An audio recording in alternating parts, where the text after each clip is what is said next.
जय मसीह के दोस्तों, आज के वीडियो में हम उन हिंदुओं को जवाब देंगे जो सोचते हैं कि मसीही धर्म में झूठ बोलने वाले भी कैसे प्रॉफिट यानी भविष्यवक्ता बन जाते हैं।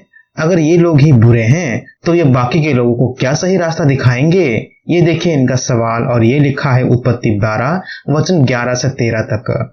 फिर ऐसा हुआ कि मिस्र के निकट पहुंचकर उसने अपनी पत्नी सारे से कहा, सुन, मुझे मालूम है कि तू एक सुंदर स्त्री है। इस कारण जब मिस्री तुझे देखेंगे तब कहेंगे यह उसकी पत्नी है, सो वे मुझको तो मार डालेंगे पर तुझको जीती रख लेंगे। सो यह कहना कि मैं उसकी बहन हूँ, जिससे तेरे कारण मेरा कल्याण हो और मेरा प्राण तेरे कारण बचे। इनका सवाल है कि इब्राहिम को क्रिश्चियंस और मुसलमान एक बड़े और महान भविष्यवक्ता के रूप में देखते हैं, लेकिन वही भविष्यवक्ता एक झूठा है। तो उनको मानने वाले यानी क्रिश्चियंस कैसे ज्ञान और आत्मिक शांति पाएंगे जब उनका नबी ही इतना खराब है? ऐसी क्रिटिसिज्म यानी ऐसी बातें या आक्षेप आप मुसलमानों के ऊपर लगा सकते हैं, क्योंकि वो मानते हैं कि उनके सारे नबी निष्पाप हैं, वो पाप नहीं कर सकते।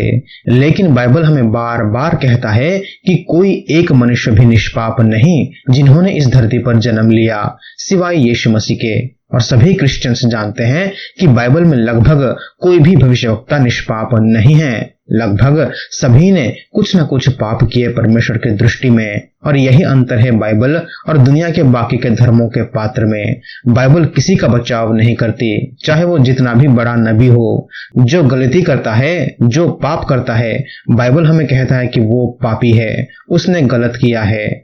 हम जानते हैं कि इब्राहिम ने झूठ बोला, और सिर्फ झूठ ही नहीं बल्कि उसने परमेश्वर की आज्ञा को भी तोड़ा, जिसकी वजह से वो इजिप्ट गया और वहां उसे हेगार मिली और उससे इश्माइल पैदा हुआ।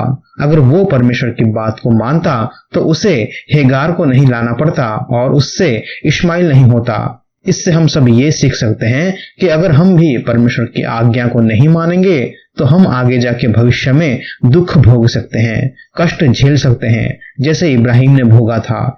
इसलिए हमें बाइबल को मनन करना चाहिए ताकि उनके जीवित वचन से हम मार्गदर्शन पा सके, उनकी मर्जी के अनुसार हमारा जीवन पवित्र रूप से व्यतीत कर सकते हैं।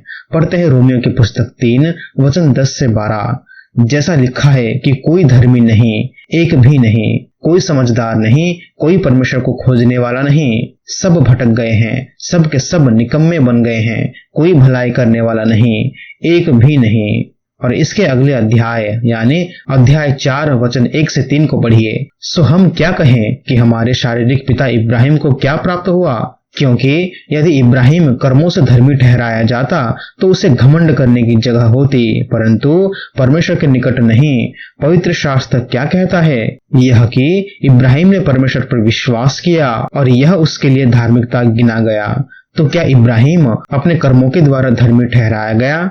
नहीं। अगर ऐसा होता तो वो परमेश्वर के निकट तक जाने में लायक नहीं होता। सिर्फ वही नहीं, हम सब भी परमेश्वर के छुए धूल को स्पर्श करने के लिए योग्य नहीं। लेकिन जब हम उन पे विश्वास करते हैं, उनकी बातों को मानते हैं, उनकी मर्जी को अपनाते हैं, उन्हें अपना पिता कहते हैं, तब वो हमारे अयोग्यता से नहीं बल्कि हमारे विश्वास से हमें अपने पास आने देंगे। और इब्राहिम ने परमेश्वर पर विश्वास किया और उसलिए वो भी धर्मियों में गिना गया।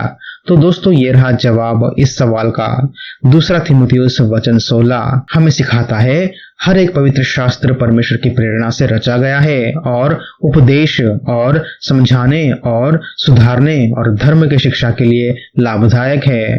तो हम मसीहियों के लिए आदम, नूह, इब्राहिम, दाऊद या कोई भी हमारा आदर्श नहीं, परमेश्वर का जीवित वचन हमारा आदर्श है। आज के लिए बस इतना ही दोस्तों। अगले वीडियो में हम एक और सवाल जो मसीही और बाइबल विरोधी उठाते हैं उसका जवाब भी बाइबल से देंगे और उनको शैतान के झूठ से बचाने की कोशिश करेंगे। उनके लिए प्रार्थना करते रहिए। तब तक के लिए प्रभु यीशु मसीह आप सभी को आशीष करे। आमीन।